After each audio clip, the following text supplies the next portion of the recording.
Now, pockets of anti-racism protests in a few African countries have followed sweeping demonstrations in the United States and Europe after the police killing of George Floyd.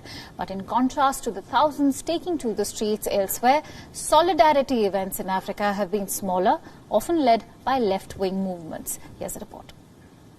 I can't breathe! I can't breathe!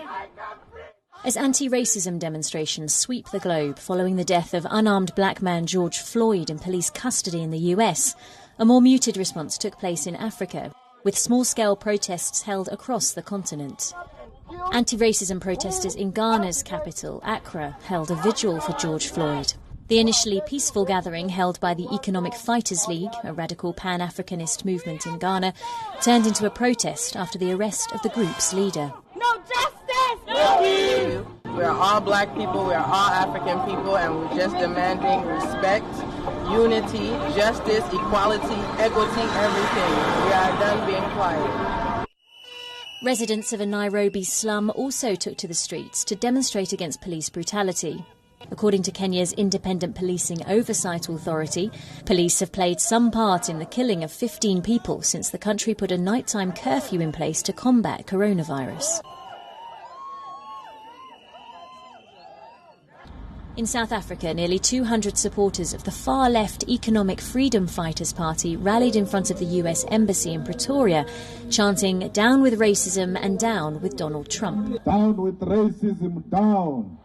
Down with racism, down. And in Senegal, around 50 people took a knee in front of the Gorée slave trade memorial in Dakar. It is unacceptable because it is racist. It is unacceptable because it is unfair. If he died for that, he died for us. That means we're all George Floyd. Meanwhile, outside of Africa, protesters have defaced statues of colonialist leaders who were involved in slavery, in some cases leading to the removal of the monuments altogether.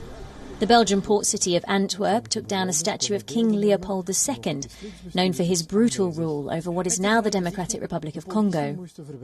Millions of Congolese died or were maimed working in rubber plantations and in military expeditions while Leopold amassed a huge personal fortune. Authorities removed the statue days after anti-racism protesters covered it with paint. A petition has begun in Brussels calling for other monuments to also be removed. A researcher at the country's Africa Museum makes the case for education and change beyond debates about statues. Things have to change, but via people. It is not enough to destroy the statues of Leopold II, even if destroying them is a violent example. But for me, using explanations, understanding, through writing, that is necessary.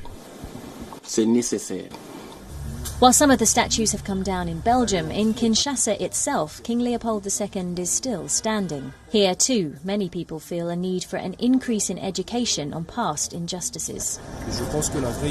I think that the real story must be told in schools and universities so that everyone knows what really happened during slavery and colonization in Africa in general.